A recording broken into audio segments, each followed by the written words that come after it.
And the truth was, it's the same thing as I have to find who I am right here. It has nothing to do with all these accolades and crowds and audiences. But I thought the recognition I'd finally arrive. I would be on a plateau. I would know who I am. Everybody else would know who I am, and I could proceed with life. Where that that's not the case. I had to start in here to know who I am. Nobody can tell me who I am. Nothing out there can tell me who I am. Welcome back to Daily Power Boost. My guest today is someone who lived what a lot of high performers quietly fear.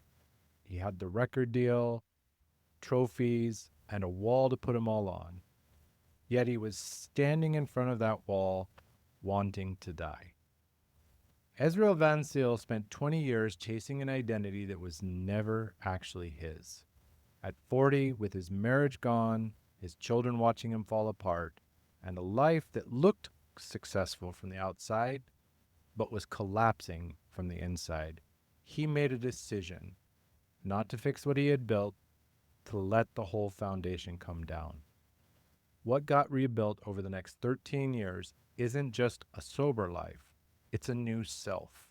His marriage came back, his children work alongside him, and a music career that he finally plays from the inside out. In addition, he has a clarity about who he is that didn't exist when the trophies were still coming in. This isn't a recovery story, it's an identity story. And those are different things. Ezra, welcome to Beyond the Boost. Sean, thank you so much for having me on. I'm glad to be here. When we talked before, Ezra, you shared something that just really stuck with me. So take me back to that day in the office with your 6 foot wall of trophies. Bring me into the room, bring the audience into the room, and tell us, what were you feeling inside that nobody outside could have known? That was a time in my life where outwardly I was really killing it.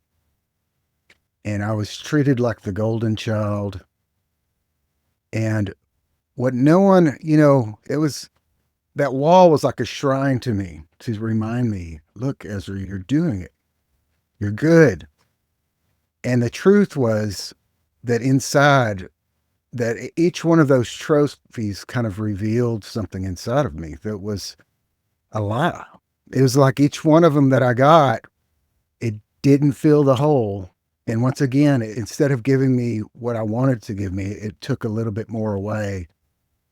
And I think no one would know that back then. I was a very private person and I was very ambitious. And they wouldn't have known that truly I was feeling like a complete void inside as I went through this mechanical life of trying to get success in some kind of way, that I walked around just completely lost and not understanding who I was, and what I was supposed to do here. I can imagine that from the outside, everything looked perfect, right? You were living the dream, signed as a teenager, living the music life. But what nobody saw is, as you shared, how it was taking part of you. Not, Yeah. it was not giving you what you would hope to get from it. Yeah. I mean, I think at that time I had a lot of things that people just dream their whole life of. I mean, how many musicians dream of getting signed and getting a tour and do all that stuff? And then I went into just winning awards and all kinds of stuff. And at the center of it was just a feeling of, is this it? Like, is there nothing more to life? And, you know, I don't think I worked very hard that no one would know that was going on. I was a very personable person. I was the life of the party. And deep down inside, I was just crumbling. Right. Well, and I remember you mentioning that it's like you were living two different lives at the same time. Oh, absolutely. Being the good father, the successful Yeah. musician, and, having this other side that was very different. Yes. Yeah. I mean, there was a Dr. Jekyll and Mr. Hyde going on in my life. So that was my public persona. But in my personal life, yeah, I from the band days, which was came in at my mid teens, really, alcohol had just rooted itself in my life as my solution to every feeling I had. And at night, it was a totally different story. I pretty much just drank myself into oblivion every single night. And keeping that, I mean, it's even harder to keep that a secret. It took a kind of a family combination to keep my real life going on. And so, yeah, there was this outside facade, which that's why I felt empty about it. I knew it was a facade because the real man was just destroying his life. Yes. And so, two questions here. How long were you able to keep that facade going, having this dual life? And what was the cost of keeping it going besides the drinking? Yeah, the consequences started rolling in my late 20s. And strangely, my music had started becoming successful again, but my home life just was falling apart. My first marriage ended with an affair on my part, and she divorced me. And I quickly jumped into another marriage. I was married within a few months to a bartender, and she's actually my wife now. So somehow she made that through. But I probably made it without really anyone under what people thought in my 30s as I through a divorce. They thought I became very depressed. And that was the story is maybe he has some kind of mental illness or something because I visibly became very depressed outwardly.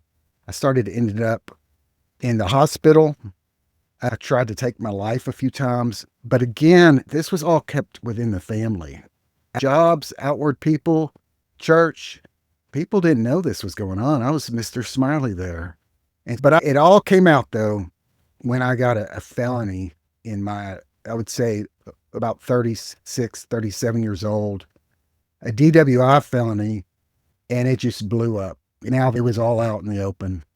And it was a particularly kind of shameful felony. I don't know if you want me to go into that, but I blacked out. I was actually at the time trying to stop drinking. I was trying to not stop, but just get it under control. And I would start doing days of sober days. And I was real proud of myself. I had 3 days I hadn't drank. And I came home from church and got the cereal. My wife went off to a meeting and I got the cereal for the kids. I looked behind and there was one of my hidden bottles of vodka behind there. And then I just woke up in a car with my kids in the back seat and I was blacked out and I woke up and ran into a soccer game at about 40 miles an hour, hit a tree. All the neighbors are out. I mean, it's like this hidden world exploded on the scene. My father-in-law was driving by while this happened. All the neighbors are out. Everybody's around. And suddenly the secret's out that I have some major problems. Wow. But nobody was seriously hurt. No one was hurt. Yeah, I was hurt a little bit in the head. My kids were okay.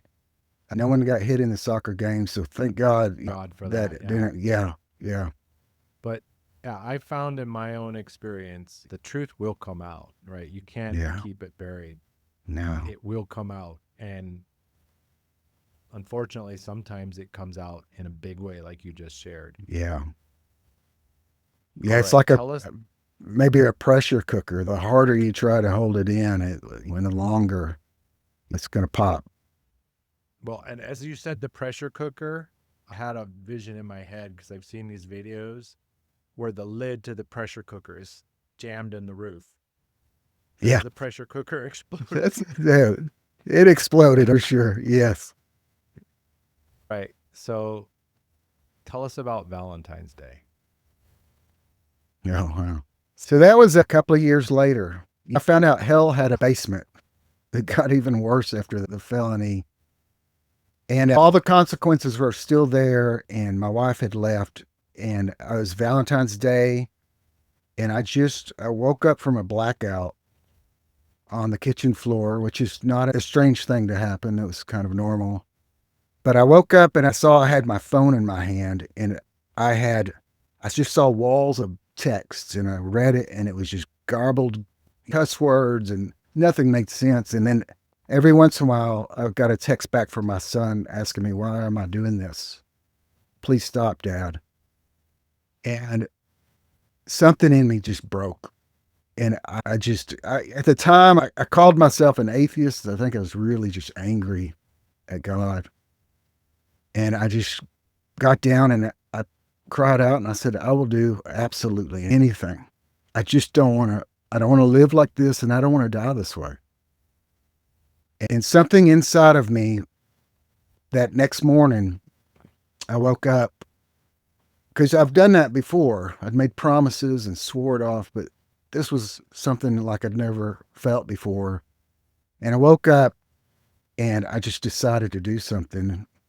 And so I did probably the thing that I would never do, which is I let people into my life. I walked over, there's a recovery house nearby, and I just said, I need help. And I let people into my life. And I never was going to let people in. I would rather die than let people into my life. So, would you say that something inside you broke at that point? Mm. You know, and I've thought about that, like what actually happened, because I had so many nights like this.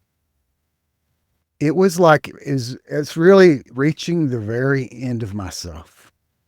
There was I could not go any further like this.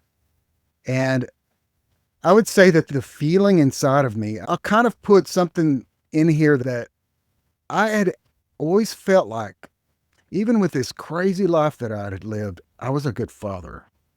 Because me and my wife, we kept this very secret. Everything, my kids, I'd gone off for a trip if I went to jail or something. And that was the one little thing I held on to. At least I'm a good father and I love my son. And I looked down and I saw the truth. And then it was all gone. That was the last thread I had. I wasn't a good husband. I wasn't a good citizen. I wasn't a good son. I knew all that. But I had that thread and I was like, I'm not a good father. I'm worse. I'm 1,000 times worse than my dad. Anything I blamed him for. And it's like that was the last truth and it broke. It was the last thing I was holding on to. And I think that's when I just gave up.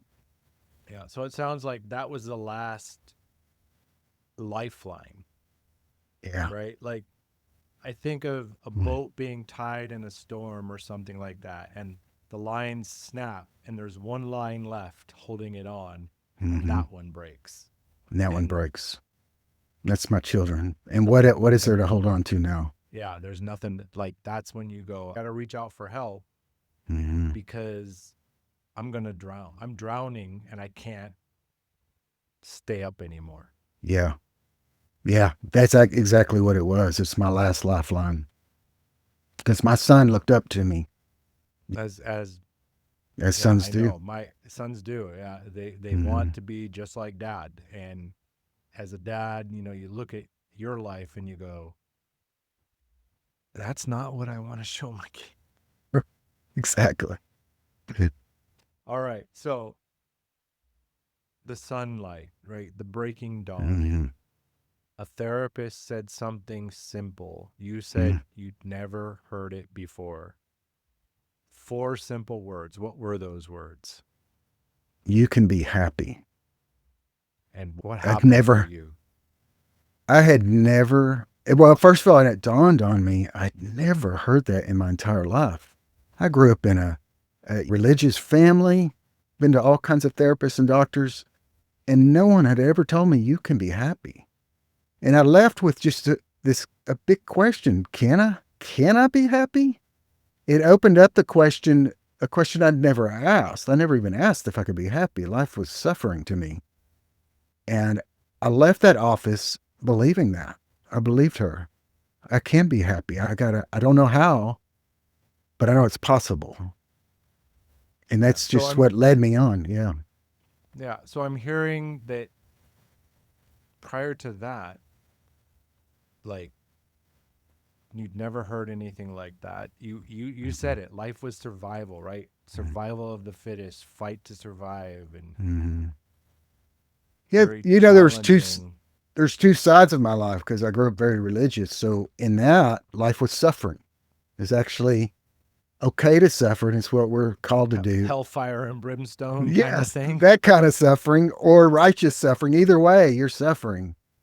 And then I had a side where I disavowed all religion, and then it was more that survival of the fittest. Life is just struggle, and you just deal with it. Life is pain. Right. What is happiness? Dog eat dog, kill or be killed, eat or be eaten Abs- kind of thing, right? Absolutely. Yeah.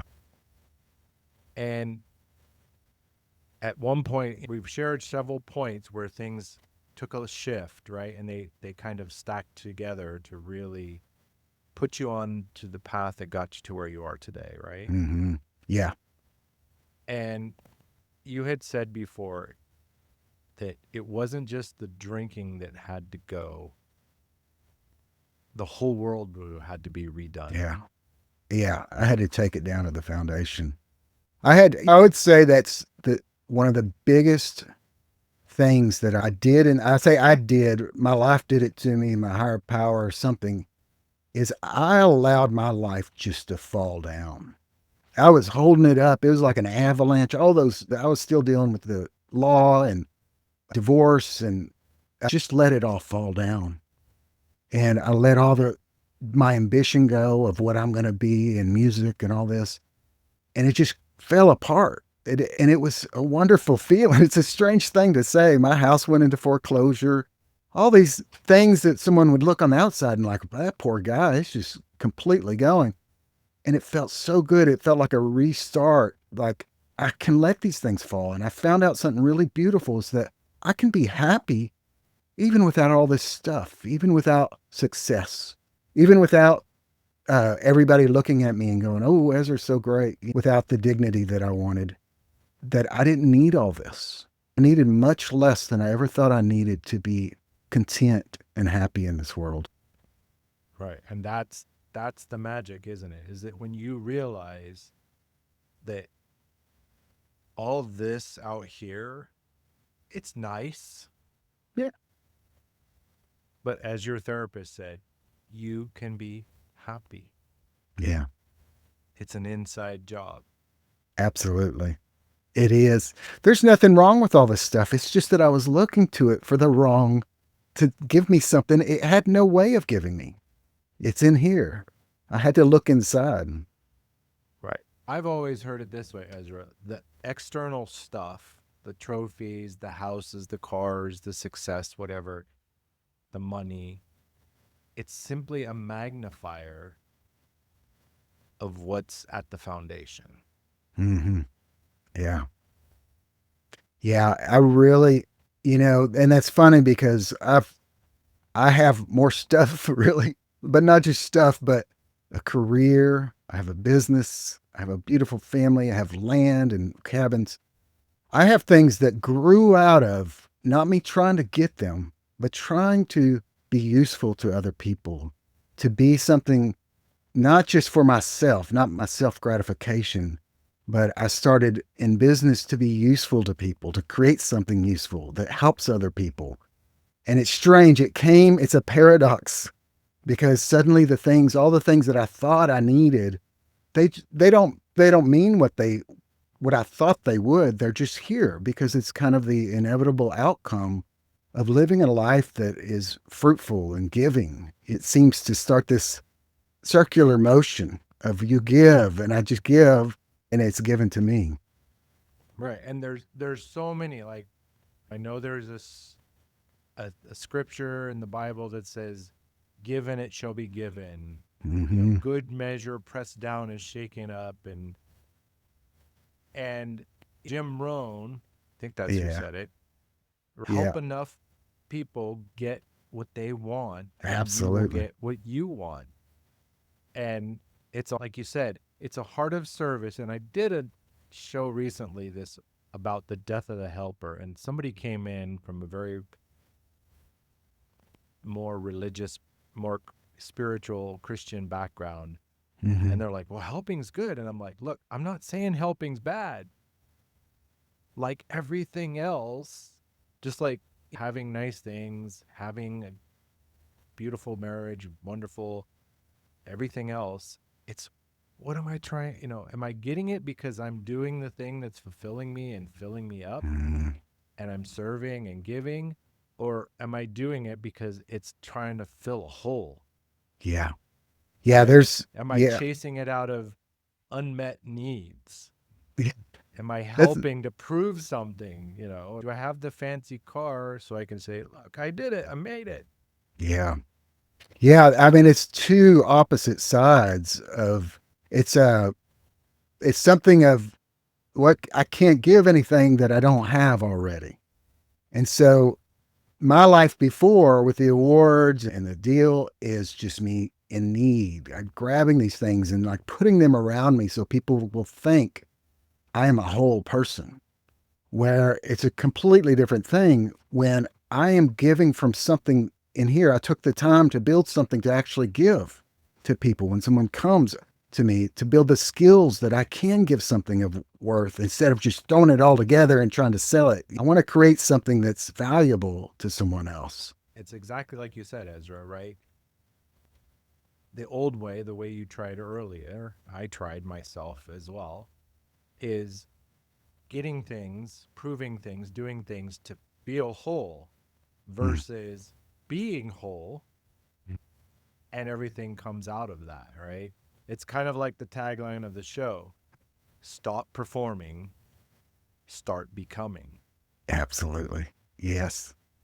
Yes, it is. It's so that becoming thing. I talked to you about that, I think, before, just about that it was no longer like that um, I could think my way into something.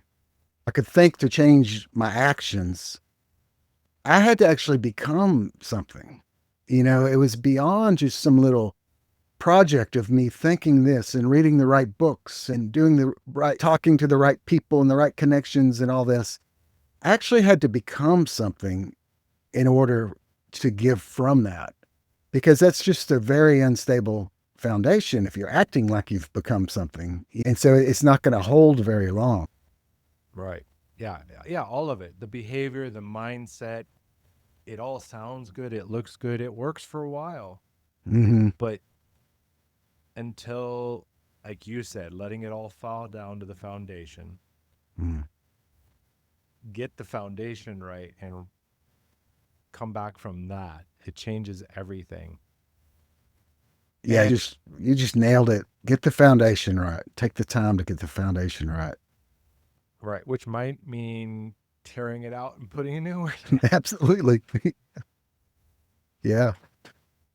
So before the shifts, from the earliest to the to that Valentine's Day morning, who were you trying to be that wasn't actually you? Hmm. I think I was so void of a presence in myself, of knowing, of being able to see myself. I couldn't get beyond far enough out to see what I was doing. It was all up in here.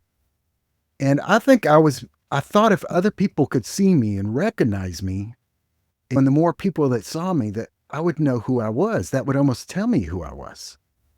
And the truth was, it's the same thing as I have to find who I am right here. It has nothing to do with all these accolades and crowds and audiences.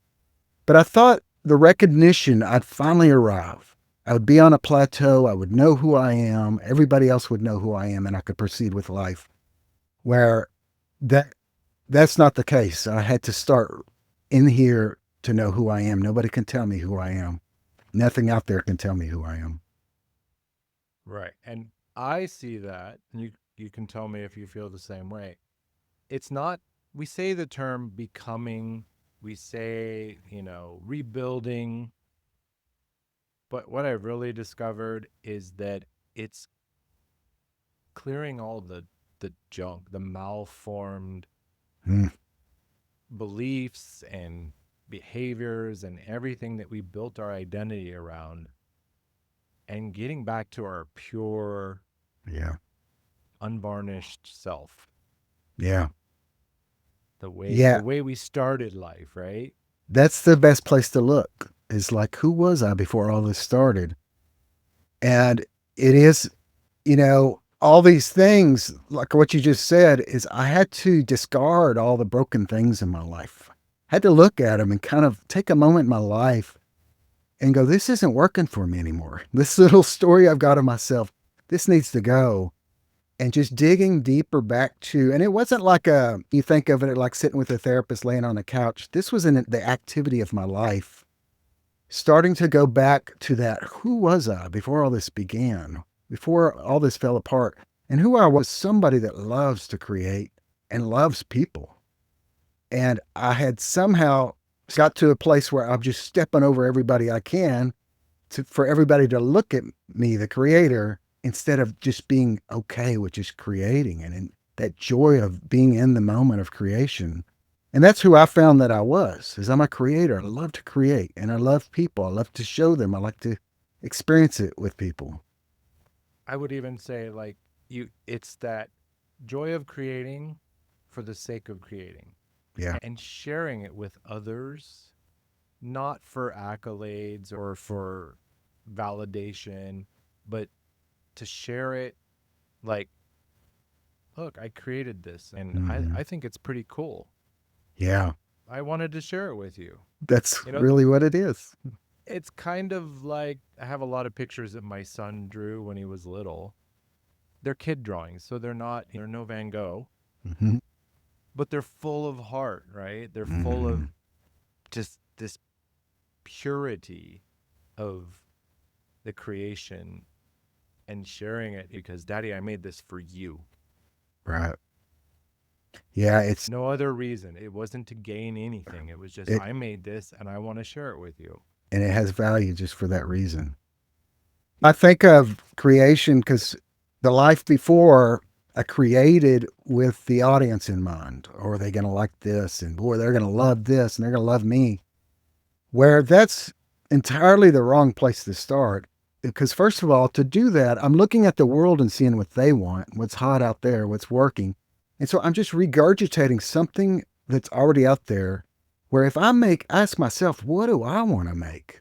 Well, I'm more likely to build something, make something, write something that's new and actually give the world something new because I'm not asking them, tell me what you like. I'm asking myself, this one individual, I can make something that comes from me and put this unique thing out there. And whether they like it or not, that's many steps down the road of sharing it with people. Like, hey, it's done. Check it out, everybody. It's a different Right. part of the process. Absolutely. Yeah. It's because I believe if we create from that place, the ones that are meant to see it, hear it, Mm, interact with it, they will get to and they will love it. yeah. Sean, I got to tell you, you just brought up a story that is probably my favorite story from my music career. That I went and played. This is in a time that music was not doing too good. A lot of people weren't showing up to shows, but I went and played the show, a 3 hour show down in Austin, and it was terrible. Hardly anybody showed up. The ones that did sat way in the back. It was out in a park. And I left that just a lot of like regret because I had so much expectation it would be this big show. And years later, this lady wrote me and she said, "You don't know me, but we were at this show in Austin, and me and my husband have came to that park to sign our divorce papers. And we're sitting at this park, and you started playing this song, and we started listening. And by the end of the show, we tore up the papers and we went home together, and we've been together ever since." And there's a song I had called "Take Me With You." They said this is our song now, and it goes to show this was a complete disappointment to me. I could hardly see anybody that was watching at all. We don't know. And if I would have gone to that Absolutely. show with just joy and just did it for the joy of being able to play in this beautiful park, and whoever listens, that's great. And then let those results just happen or not. Let that go because I never had any control over other people, anyways. That's beautiful. All right. So I have it down as 13 years in. Mm-hmm. You're still married to wife number two. Yes. and it's going well. It's It's a not beautiful marriage. surviving. It's not surviving, as you shared Provide. earlier. You know, suffering and survival. The business, your music, your kids work alongside you, as I said at the beginning. So, what do you protect now that you used to sacrifice? Hmm. I'd have to say, just the first thing that came to mind was just my quiet. I would sacrifice that to just endless noise. I just always had TVs going and never allowed myself to sit alone and really do what we've talked about today and just check in on myself and say, how are you doing? Clean up any of the mess I've made. And I have to protect that. And I think the more I step into business and responsibility and family, the more I have to step back and say, this is for them too. This is for my business and my family. He says there has to be this little place where I can gather myself each day and remember why I'm doing this. That's as much for them as any other part of what you do, right? Building the business, creating the music, all of it, right? It's the part that so many people tend to avoid, right? Mm-hmm. To just sit in the quiet and ask yourself the hard questions, right? Yeah, Like, what do I need to get out of my life? Like, what's not working? it's the And I, hardest thing. I think people avoid it. I actually did it right before our podcast, and I did it yesterday to think I'm going to sit and talk with Sean. I just want to kind of live in this time in my life so that I can be ready for that. But I think it's one of the hardest things for us to do. Is the last. We all want that, but it's the thing that we push off and push off. And so I've just had to make it the very staple of my day. It's how I start my days every morning so that it happens before anything else. You can't push it off. I can't say, oh, I'll do that later. It doesn't work. right. Yeah. Well, and for me, it has become like we all have our daily routines, right? We Mm-hmm. do things, we get up at a certain time, we make the coffee, brush the teeth, whatever. We all have our routines. And as you said, setting up quiet time for me alone, Mm-hmm. nobody else. At the beginning, it was not easy. I'm not going to lie, it was not easy. And I remember when I said, I'm going to start getting up at 5 o'clock. Actually, I think I said, I'm going to get up at 5:30 so I have a half hour before anybody else gets up. Mm-hmm. Because that's like, I was looking at my life and I'm like, that's the only time I'm going to easily get this time alone. First day I set the alarm for 5:30 in the morning. The alarm went off. I'm like, hell no. I Right. ain't doing that. I'm like, But today, like, even when I'm on vacation Mm, and I think, oh, I'm on vacation, I don't have any commitments, I can sleep. Nope. I'm up at 5 I do it. a.m. having my personal time to check in with myself and create a good foundation for that day. Yeah. Yeah. And I would say the harder it is to do, because like you just expressed, it was so hard to do this in the beginning. The harder it is to do, the more you need it. Because Right. once you experience the fruits of this in your life, then that's why you do it on vacation. I just was in Mexico and I did it in Mexico because it gives so much to my day and to the people around me. It's not just what it does for me, it's what it does for my whole life. Right. Well, and I think you're exactly right, Ezra, right? The thing that's the hardest thing to do, like if it's getting yourself quiet time to do this process, as you said, it's the thing you need the most. The harder it is, the more you need it. But I also say it's also going to give you the biggest payoff, Hmm. as you just said. You will see it ripple through your life. Absolutely. So, what's your early signal that you go, uh-oh, I need to course correct and Mm. bring it back on course? Yeah, I have really two that are ones that I recognize, and there's an alarm that goes off. One of them, self pity. I know what self pity feels like down to the molecules in my body. And I know that's where I lived for all those years.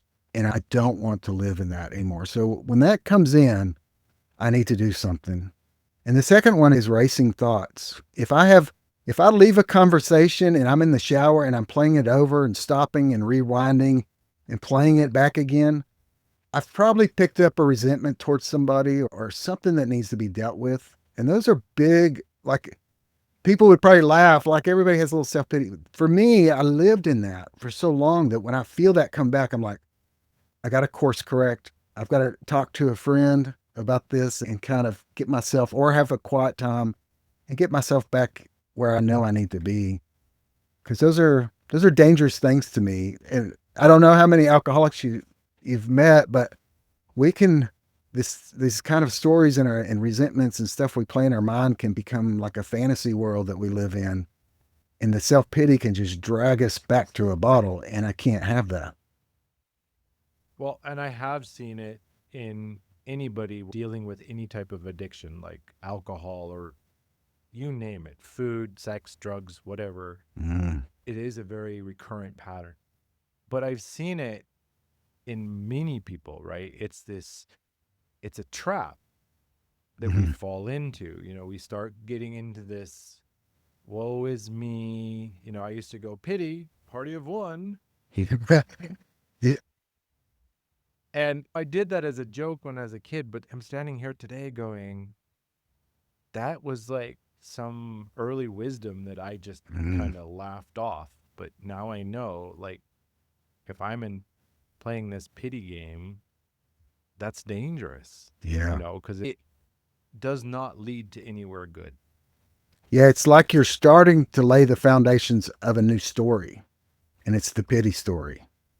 And you're starting the first lines of that chapter with that. And so I even have, because my wife, if she catches me in this, because we're both in the same, she has recovery time too. So we're in the same game. So if we hear each other, she'll like go, "You want me to get some balloons? Are we having a party tonight?" She'll bring it up. And I want her to do that because I want to remember, oh, yeah, I don't want to live there anymore. That brings nothing that I need or want. Right. And what I saw is it doesn't always look like addicted person and their thing, it's all Oh, it's everybody and it just quietly eats at you. yeah. And Yeah. like you said, you replay thoughts, and the crazy thing is thoughts are like weather. Hmm. They pass. Yeah. But we we have this thing called consciousness that makes them real. It brings them to life. It brings the scary monsters of our dreams Mm, or our thoughts to life. And we act from there. yeah. So having a warning system in today's language, the red flags, right? Like, okay, Hmm. there's a red flag. Yeah. That's something I got to do something. Yeah. And I think you're right, Sean. I think everybody deals with this. I think addicts usually have bright alarms because it's a pattern that leads them to near death decisions. But Right. it is They've something we usually all hit deal with. the like you said, they've usually hit the basement of hell. Yeah.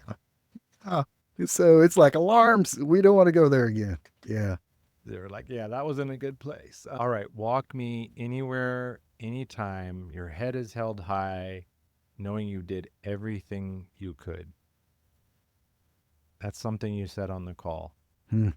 What did it take to become the person who could honestly say that? Many years of work of it was not an overnight thing. And in fact, I had to give up the idea that it would be an overnight thing. And there was a lot of humility involved in really seeing my part in things. And I had to have help from other people to help me even look at that stuff. And so that instead of going out and trying to grab people and go, "Hey, I'm sorry, just like me again," I could actually go talk to them about the thing I actually did. And instead of just leaving it and saying, "Oh, I said sorry to them," maybe I could actually fix something, heal something. And I've had many, many cases where instead of going and making excuses and trying to prop up my side of the story. I went with no story and just told them exactly what I'd done to them, what it might have done, made them feel like, and what I wanted to do to try to make it right. And so many times it just healed relationships that I never imagined could be healed, people that I stole money from. And so that brings up another thing is going back and trying to do my part to pay back people if I stole or if I'd done them wrong to do something. Now there's their side too, and maybe they don't want to accept it. But if I know that I've gone to a place like that, I can walk away and know I've done that all I can. And now it's on them if they want to forgive me or not. And that's it's not my business either. I don't have to worry about that. And so many things of just a daily, it was just a daily way of living, of working on this, trying not to create new harms. And I still have this, I still create messes in my life. And I try to quickly go and do something about it. And I'm not always perfect about it, but I know that if I go in this kind of humble place, that it's not about them or me, it's about this thing that I did. And I want to tell you this. I got to say, I've gone to people that I felt like maybe did me more harm with the thing that I did because this is about me. This, I'm still Mm-hmm. carrying this around. They might be mad at all kinds of things. That's theirs. I have to take care of this thing, go admit to it. And then whatever their reaction is, I've done all I can do and I can hold my head high. Right. And that's, I know you've been through 12 step probably. I don't Mm-hmm. remember if we directly talked about that. And in 12 step programs, and I don't want to get too deep into that, but there's a serenity prayer. Mm-hmm. Yeah. Most people know this, if you've been around any kind of 12 step or even, other purposes, right? It's a very famous prayer. But I have a version I love, and it's God, grant me the serenity to accept the people I cannot change, the courage to change the people I can, and the wisdom to know the only one I can change is me. Mm, that's really good. Sure. I like that. I'm going to be repeating that. I really like Yeah, that. take it and run with it because it's so true. Like you said, whether we're giving the forgiveness for Mm-hmm. what others have done, Mm-hmm. real or perceived, and taking ownership and making amends for the mistakes we've made, that's all we can do. What Mm-hmm. the other person does with it, it's not in our control, We can't control it. right? Right. One of the things that shifted my life, and I'm teaching this to my 8-year-old son now, is I can't make anybody feel anything. I can't. I struggled most of my early marriage with the traditional husband prime directive make her happy. Right. Yeah. And when we can't make that, when she's Mm-hmm. unhappy, it destroys us as men. And when I realized I can't make her happy, I can't, and she can't make me whatever. Like my feelings, me, what happens in here, it's mine. Mm-hmm. It's up to me what I do with it. I can't change anything else in anybody else. That's right. Can I create the ripe environment for happiness and joy and Mm-hmm. peace? Sure. Mm-hmm. But in the end, it's still on that other person. That's right. I think that's where like the life of peace is in that prayer and in that idea of discerning what you have control over and what you don't. And I'd say And to loop, realizing most of what you think you have control over, you you don't. don't. You know, and what most people think, run around this world all day long thinking they can control, they don't. And it's part of their misery. And there's the true power, though, is when you go, okay, I have control over this. And you start working on the things you actually do have control over. Now there's like power in every aspect of your life, in personal, in business, in relationships. That's the true Yeah, powerful place everything. to be. Mm-hmm. Right. And as you said earlier, in surrendering, Yeah. in admitting to yourself and to others, I'm actually going to be participating in an anthology. It's called Men, Money, and Mental Health.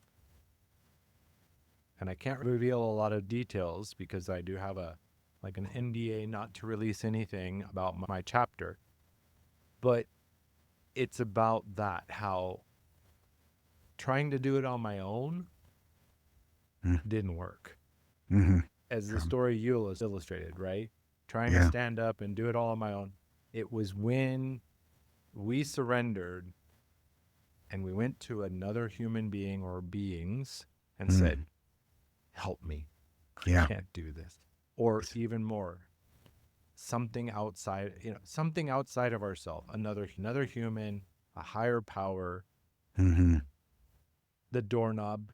I heard that before. Right. But something outside to admit. I think that's the key. Admitting to yourself, like, I can't do it. I need Yeah. help. It's such a key for me. It was a higher power that I call God that is, it was so much of it was exactly what you said. It is that willingness to let go of this thing, this universe that I somehow thought I could control and giving it over, surrendering it. And I do this every day. I surrender that Mm-hmm. this, because I don't have as much as control as I think I do. And I spent that whole younger life trying to chase all the things. I don't think I did anything with the things that I actually have control over, which is right here. But man, I spent a lot of time on all the things that I didn't. And when I do that, when I surrender, the outcomes, that's the biggest part of it for me is surrendering the results and the outcomes. Just do my part and let go of what I think the result should be. Let it be what it's going to be because it's no longer in my hands. It's in my higher power's hands. Right. I did my best. It's one of the mantras my son has on it. We have an affirmation board, and he helped us write them. Like, Oh, we that's wrote cool. them, but he came up with them. I did my best, and my best is good enough. Yeah, that's right. It's so simple, right? And on another angle, one of my mentors says it this way: pain in life, it's inevitable. Everybody Mm-hmm. feels pain. Mm-hmm. Suffering, that's a choice. Yeah, I completely believe that. I think that pain and struggle is innate to our existence. And the quicker we can accept that and stop the suffering of avoiding that, and we can get into life and actually live a real life. And I used to call it the life, the veil of tears life is what I used to live, which is suffering for me. And there's an old saying of an old man on his deathbed. His son comes to him and he goes, "Oh, son, I've lived a long life and had many troubles, many of which never happened." That's our life, is that we've lived It many is. troubles, most of which never happened. So even a lot of the suffering is over things that they're illusions. There's stuff we make up in our head and in that racing mind of ours. The next part, you can go where you want to go with this.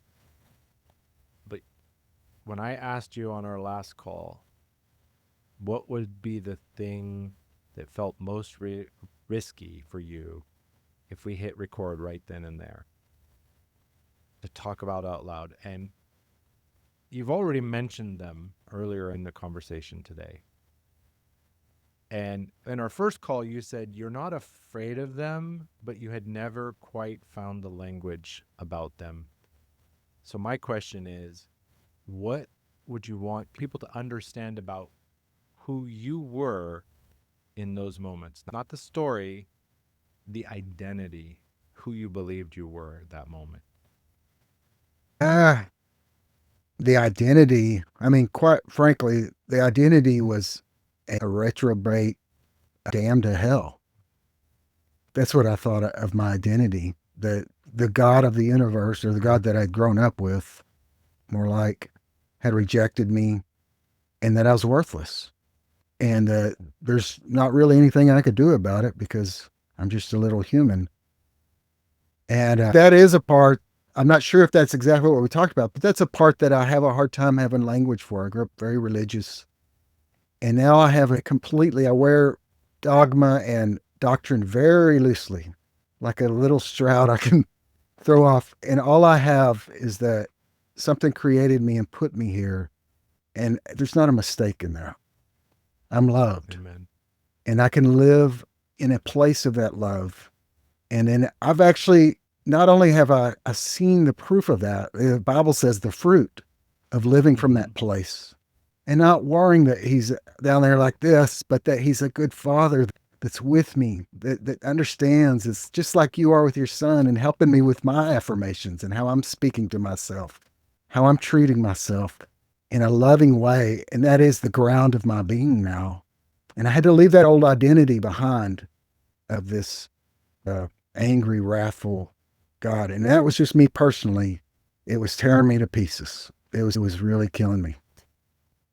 And I think in some way we all have our own version of that. The language might be different, the Right. descriptors might be different, but I think we all have at some point faced that, like this feeling not enough. What's the point? Uh, I'm just a screw up anyway, Yeah. right? It's like I heard it, the difference between guilt and shame. Guilt says I made a mistake. Hmm. I did something wrong. And shame says I am a mistake. Yeah. I That is am the wrong. difference. That's the difference right there. Yeah. Yeah. So Yeah. I was just going to say, go I ahead. see it makes me very sad because I see so many people that, that live under that. This may not be, it wasn't as extreme as mine, but under this thing is what does it matter what I do anyways? I'm just another one of the 9 billion people on earth. And even if they are a believer or not, they still have this view where there's so much peace and joy to come from the place that no, I am supposed to be here. There's a reason for my life. And it might be small compared to some big movie character, but it's my life and it matters. Right. And that illuminates something that I've talked about before, right? When we're out here and we're comparing, I call it comparisonitis, which it's very easy to catch these days. It's more and more It's catchy. catchy. We get so busy looking out there. Like somebody might be listening and like he was a music star. Like he had trophies. He had a successful life. He lived the dream. And I'm not. I'm just I'm just an accountant at the local Walmart or whatever. But that's the thing. We all need to look at our own plate and make our decisions from there and stop looking at it's not. And I've seen it go both ways. Like, oh, I'm not as important. I've lived it. I'm not as important as him. Mm-hmm. He has all this success. He has blah blah blah blah blah. And then the other, like, well, at least I don't have it as bad as them. Yeah. Like my Yeah. my stuff's bad, but it's not as bad as them. Like we do it the both The ways. And it's comparisonitis. but Yeah. if someone were sitting where you were, maybe they have the trophies on the wall, maybe it's something else. It looks good outside. But inside, they're asking that question you mentioned before. Is this really all there is? What would you say is the first honest question that someone in that place should ask themselves? I mean, I think it would be what is my part in this life? What have I done to create this? To put away thoughts of what's been done to you or what other people are doing and go, but what about me? What have I done to this? I think that's the place that I started was just to go. For me, it was my dishonesty. I was a very dishonest person to live a life like that. And I was always pointing at other people, like you said, well, they're worse than me. But I was like, but what about me? Yeah, she lied, but have I lied? And it's just turning it back to what about me? What am I doing to perpetuate this place that I'm in? Emotionally, physically, you know, what am I doing? And this just came to me right here, right now. It's the difference between the mirror and a camera, Mm, especially in this world. Whenever something happens, you see 100 people out there like this mm-hmm, filming. Look what he's doing. Look what she's doing. Like it's all filming. I did the other night. My neighbor, 10 o'clock at 9 o'clock at night, they got the stereo blasting so loud that even with the windows closed, it's like the radio's in my room. And I captured it not to blast on social media. I sent it to the owner and I'm like, what can we mm-hmm, do? mm-hmm. It was just like, look at what's going on in this complex. What can I do? And, would it do any good? Or the mirror, like you said, I have a reminder on my wall. Ask yourself, how am I at cause for what happened to me? Mm, Whenever, like you said, when you start to feel that pity monster rise up or the comparison thing, it's like I stop and I go, okay, what did I think? What did I do? What identity was I operating from that activated the chain of events that brought this into my life at yeah. this moment?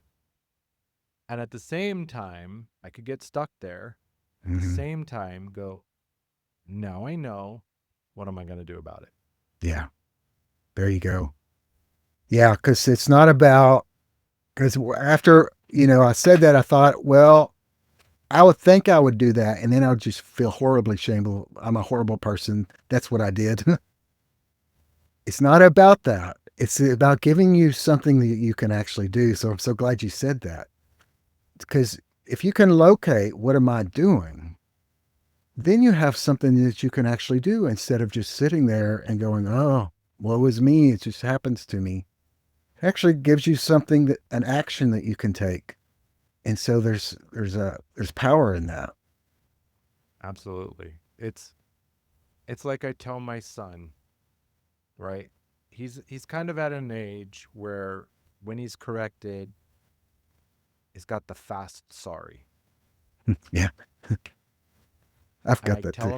I tell him again and again, I'm like, I don't need your sorry. I don't. What are you going to do different?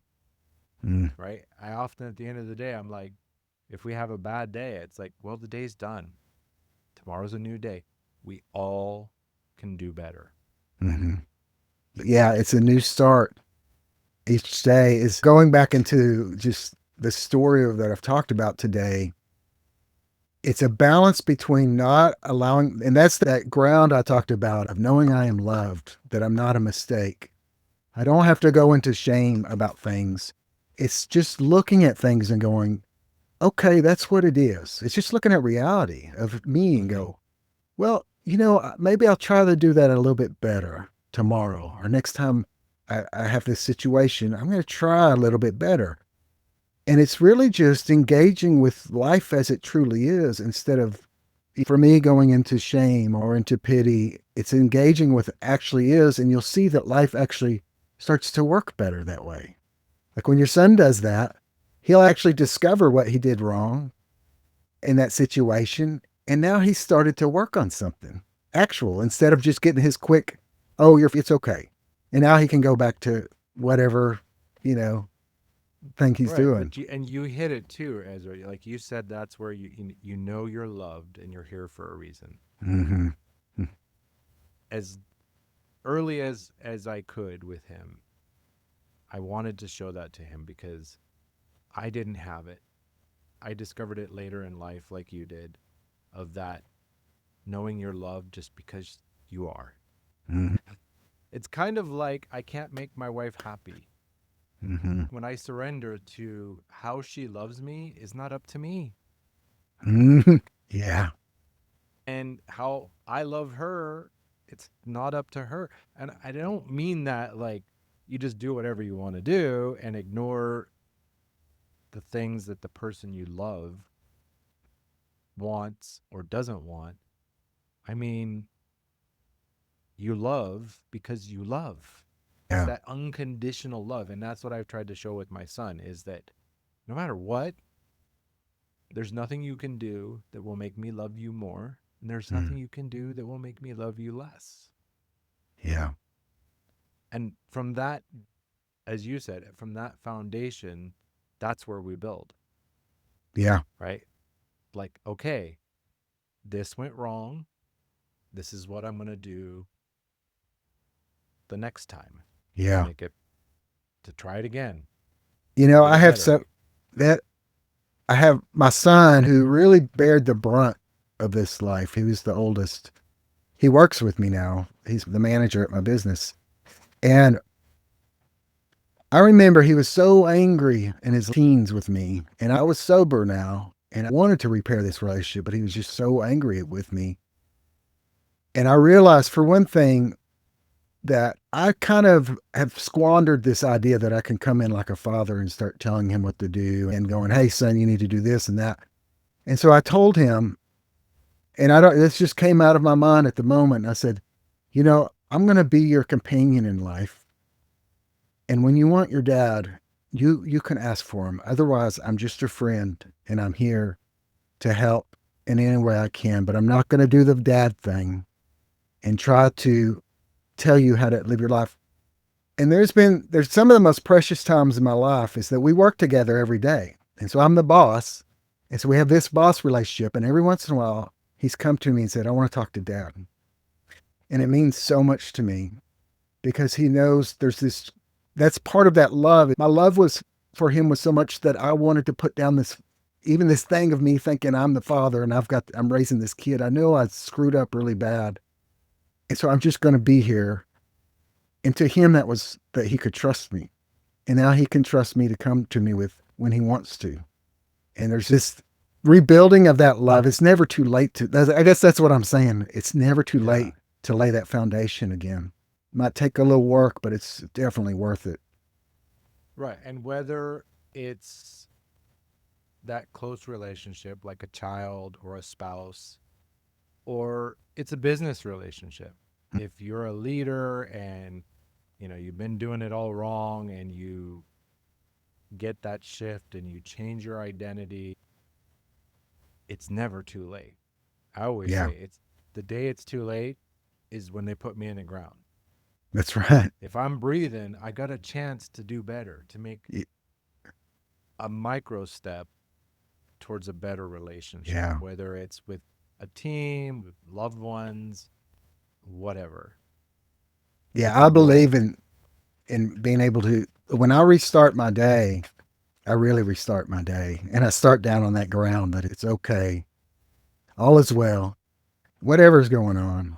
And I think you're right. In business too, allowing that to be there too, because what kind of good relationships in business can you have if there's not that trust there that it's okay, share your thoughts, share where you are. And lastly, what you said about just little micro steps. I heard this saying recently that when's the best time to plant a tree? 20 years ago.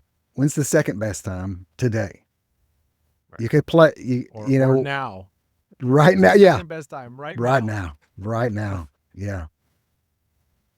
And we could say the same thing. When's the best time to make a change? In the past, some point. Right When's the second best time to take an action step to change? now. Right now. And it doesn't have to be grand. It doesn't have to be world shaking, Mm-mm. record shattering. It can be as simple as smiling at a person you wouldn't have normally smiled at. Mm, it really can. It is those in a world where I turn on YouTube. I try to stay away from YouTube these days, where every video seems to be 7 steps to be a millionaire, a decamillionaire, whatever, or to overcome this in 3 steps. In a world like that, I'll tell you the truth. Those are good. I've learned some stuff from those videos. But the truth is, it is exactly what you said. It is those little actions. It doesn't matter how small they are. It's just that we're willing to do those little actions and just let them kind of build it because that's how the road is built, one brick at a time. We can't just go, bam, road B. We have to build our road. Yes. And we do that You didn't say the word, but what I heard is being present in life, Yeah. right? Hmm. Being now in our relationships, in our business, in everything we do, so that we know what's going on. We're not caught in the thought storm, Hmm. Not. dreading all the troubles we'll never have, as you said. Yeah. That's, I mean, I could have said that as the thing I protect most because that is part of my quietness, is preparing myself to be present in my day. I think that's really the outcome that I'm looking for. And the red flag, everything, it kind of wraps it up with everything we talked about. The red flags are to remind me, hey, be here right now. You know, quit getting off in this future trip and pity past. Come right here because this is the place. This is where life is happening. And this is where any change is going to come out of. Not yesterday, not tomorrow. It's going to come out of right now. You said that, like you said, that one word. I find that one word, it does encapsulate everything. Mm, Presence, being present. And as you said, starting your day with that, that's the first step, is getting present with ourselves, isn't it? mm. Yeah. Showing up to ourselves. It's shocking to me that I feel like since I was a child, I think I knew myself when I was a child. I think I spent time with myself. But whenever that switch happened, teens or whatever, that I went on this long voyage and never stopped to go, hey, how are you doing? And just check. And that's what it is. It's just to have a relationship with ourselves. I don't think of it much different than other, like my marriage. My marriage is not just something I can just read a book about, say hi, honey, every once in a while. It's a labor of my life to have a good marriage. And the relationship with myself is the same way. It's no different than a relationship with anybody else. I want to have a good relationship. I have to come in and actually have a relationship, check in, Right. talk, Yeah. share That's things. that's the foundation, isn't it? Right. Mm-hmm. Have the relationship with yourself, love yourself unconditionally, take ownership and correct mistakes, live in the present, and take action, no matter how small, to move forward. I think that encapsulates everything we talked about today, It Ezra. really does. So I want to thank you for your time. This was a longer one. I go anywhere from 40 minutes to an hour and plus, and we're at an hour plus. So thank you very much for your time, Ezra. If anybody wanted to reach out, what's the best way to get a hold of you? My website, it's EzraVancil.com. And you can also look me up on Instagram. That's about the only one I check nowadays. It's at Ezra Vancil. Okay. And I will definitely share those in this show notes so you can just make an easy click. Thank you for being here again, Ezra. Thank you, everybody, for listening. And just remember, love yourself, be present with yourself, and build everything from that. Thanks for listening.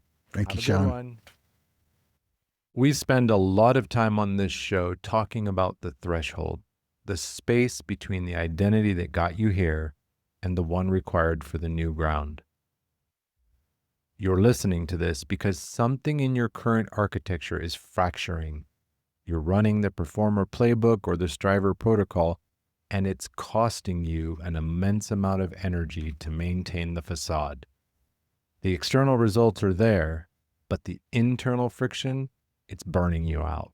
Most people will let this episode end and go right back into the performance. They'll put the mask back on for their next Zoom meeting and keep relying on the identity that's actively caging them. I'm looking for the leader who's done performing. If you're ready to look at the structural identity collapse happening beneath the surface, we need to map your architecture. Go to the link in the show notes, book your identity clarity call. We'll identify the exact survival identity running your calendar and begin the shift into conscious leadership. Stop performing start becoming.